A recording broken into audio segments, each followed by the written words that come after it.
What's up, guys? Welcome to your 157th Android tutorial for the new Boston. Again, we're working with the XML parsing, kind of boring stuff like that. But just to show you guys an example, we're going to set up our parser within this tutorial, or at least part of it, and we'll add to it as we go within the next few tutorials. So, we created, this full URI with the help of our string builder to match our city and state, which is what we're going to need when working with the Google Weather API.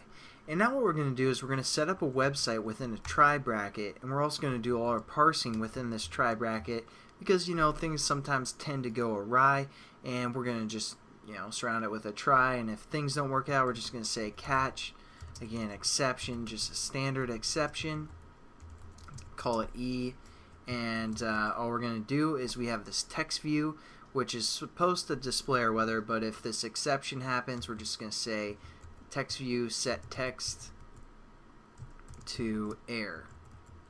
So there we go. Now if things don't work out, we have a backup plan. You always need to have a backup plan. And then what we're going to do is we're going to set up an actual URL instance. So URL, and we're just going to call this website. This is going to be equal to new URL, and we're going to pass in our string that we created with our string builder, which was called full URL, like that. Again, we just have to add our imports, and there we go. Now we have a URL called website.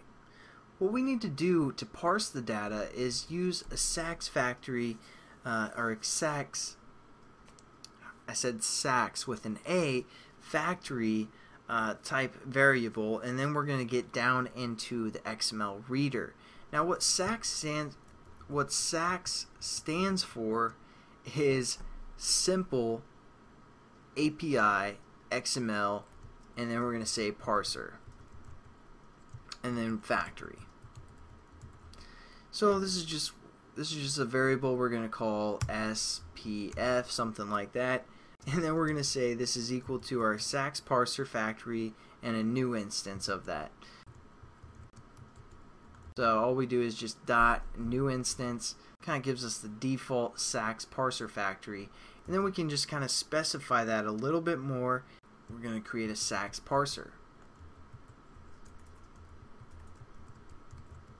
And this is just going to be equal to SP.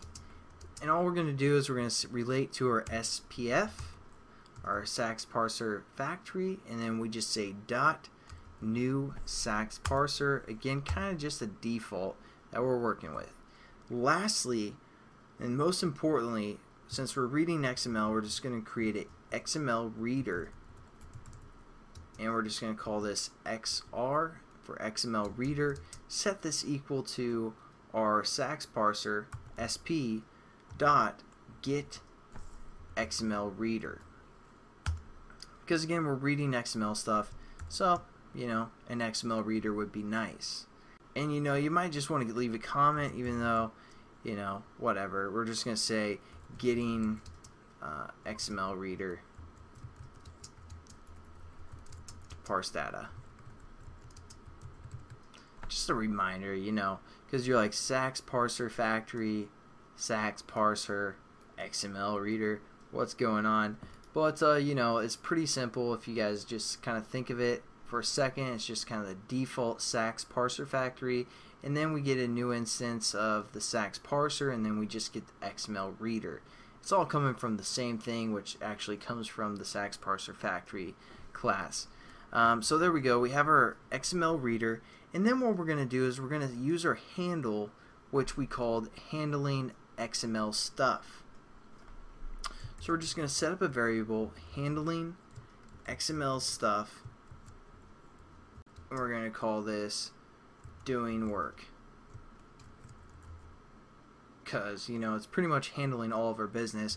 We're just going to set this equal to a new handling XML stuff variable or instance, and there we go. And then a couple more lines of code. We're going to refer to our XMLReader. Then we're just going to say dot set content handler. And you're like, oh, handler and handling stuff? Yeah, Well, that's the connection that we're making, and we're going to call this doing work, which is the instance of our variable that we just set up there. And it's giving us an error right now because it's like, hey, you know, I don't know how I feel about this, because, you know, I'm supposed to be receiving a content handler, but you're just telling me to do work. Or so, you know, what's going on there?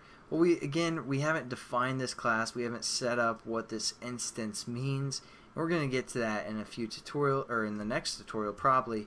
But that's what we want to look for, and that's the method how we use this XMLReader to look for the things that we actually want to look for.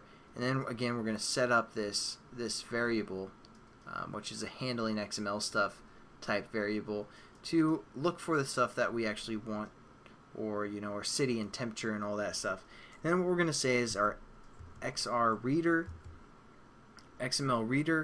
dot parse, and then as you can see, it takes some sort of an input, and what we're going to do is we're going to say new input source, and we're going to refer to our website or URL, and then dot OpenStream.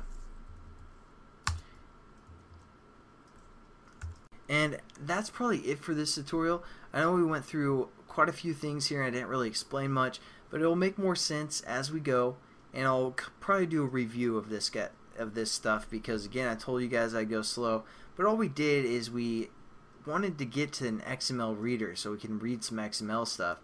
So we referred to the SAXParserFactory class, basically just to get the default instance, and then we even specified it a little bit further by creating a SAX parser, and all that's going to do is create a new SAX parser out of our SAXParserFactory. And then we wanted to get to this XML reader, which again we just specified a little bit more specifically, that we wanted to get the XML reader, and then we're going to use that reader to look for the things that we want to look for, and then we're going to parse that data from this website.